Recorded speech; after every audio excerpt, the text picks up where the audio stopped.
YouTube আর ফেসবুকের video দেখে রান্ধিবার যাই আমার মায়ের হাতে যে কত গাল আমি শুনছি তার কোনো হিসাব নিকাশ নাই। তো দুদিন আগে এই ভিডিওটা দেখলাম যে সামনে আইছে মসুর ডাল দিয়ে পুঁই শাক। তা আমগর যেহেতু মসুর ডাল আর পুঁই শাক সবই আছেই, তাইলে আমি বললাম ট্রাই করা যাক দেখি কিবা আনাগে। জীবনে তো কোনোদিন খাই নাই। তা আমার মা হচ্ছে যে সেরকম লোক, রান্ধন ভালো হলে তো জীবনে কোনোদিন ভালো কবই না, কিন্তু খারাপও কখনো না। আবার যদি কোনোদিন এনা রান্ধনটা খারাপ হয় তাহলে হইতাছে খবর আছে। অমুক নষ্ট করলি তমুক নষ্ট করলি, অখাদ্য কুখাদ্য রাইন্দার থুয়া দেয়, যা মন চায় তাই করে, যা মুহে হে তাই ক। তো এরকম একটা আমি রেসিপি দেখে কইলাম যে যা গাইল পারে পারুক। আর এইগুলো গাইল শুনতে শুনতে আমার অভ্যাস হয়ে গেছে গা। তো আমি আর এইগুলা গাইল মনে করি না। তো ১ম এ হইতাছে ভিডিওর মধ্যে দেখছি বেটে দিবেই নিছি, আমি ওবি নিছি। তো পেঁয়াজ, রসুন, আদা, মরিচ যা মসলা দেওয়া দরকার সবই বেটে যা দিছে আমিও তাই দিছি। দিয়া সেরে এরকম মাখাবার কইছে। আবার এই মাখানিতে হেরে কইতাছে এই মাখাইয়া হেরে আবার যখন হাত চলবো তখন আবার আমার হাতে প্যান করবি। ওইগুলো কিন্তু প্যান রান্না আমি কখনো পারবো না। তা আমি কি কইছি যে আমি মসলা দিয়ে এরকম করে মাখায় হেরে প্যান করমু। তো বেড়ে তারপর হইছে মসুর ডাল দিয়া এরকম করে ভালা করে মাখাবার কইছে। তা আমিও ওইভাবে মাখাইতাছি। তো যাই রান্ধি স্বাদ কইরা তো রান্ধন লাগবো নাকি? পরে সেটা বোঝা যাবো যে কি রান্ধিলাম না রান্ধিলাম। তারপরে বেটে আবার দিছিল, আলুও দিছিল। পরে আমিও হইতাছে মসুর ডাল দেওয়ার পরে আবার আলুও দিছি। ভাই এত মাখান মাখাইছি আমি জীবনেও কোনো খাবারের মধ্যে এত মাখান মাখাই নাই। মনে হইতাছে যে মাখাইয়া হেরে ভাত খাইয়া ফেলাইতে যাবো আগুনে গরম না কইরি।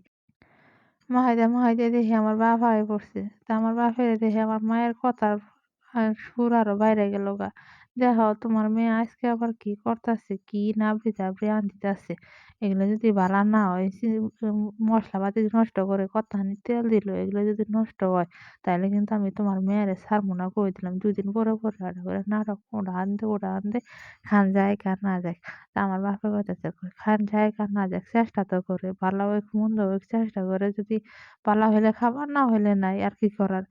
তাই বলে কি মেয়েরে মাইরা ফেলাই দেন যাব? কই মাইরা ফেলাই দেন যাব না, অত ঢং করে কেড়ে রান্ধিবার জানা লাগবো, অমুক করা লাগবো। সোজাসুজি রান্দাবাড়ি করে খান যায় না। ফোনের মধ্যে যে ঘুরান দিব ওই ঘুরাই দেখে রাইন্দা খাওয়ার মন যাব, যেটাই দেখে ওইটাই কি রাইন্দা খাই হেলে আমি জানি না। যদি মোবাইলের মধ্যে ঘুরান দিতে দেখি ওই ঘুরাই তোমার মেয়ে রাইন্দা খাবো। পরে আমার বাপে কয় খাইগে ও রাইন্দা খাবার পেলে তোমার কি সমস্যা? কই খাবার পেলে তো সমস্যা নাই। কিন্তু ও নষ্ট যে করে সেটা খারাপ হবো। তা আমি হইতাছে তাদের কোনো কথাত কান না দিয়ে হ্যাঁ রান্ধিলাম। তো শেষ পর্যন্ত হইতাছে রাঁধেছিলাম ঠিক আছে। জীবনেও কোনোদিন তো খাইয়ে নাই গে। পরে আমি আবার কইলাম জীবনে তো কোনোদিন এগুলা খাবার খাওয়াই নাই। আমার কারণে তাও এগুলা খাবার মনে করো যে খাইতেছ। ভালা খাইলেও খাইতেছে, মন্দ খাইলেও খাইতেছে। এবার করে রাইন্দা তোমারে কেডা খিলাইলো রে? কয় আমরা এবার পচা-চোথা রান্ধন খাই না।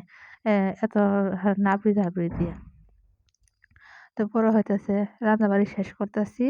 তো এর মধ্যে হইতাছে রান্দা রান্দা পুরা শেষের দিকে। পরে হইতাছে আমার বাপেরে কইলাম যে, "আব্বা ভাত নিয়া খাইয়া দেখছনি কি বানাগে?"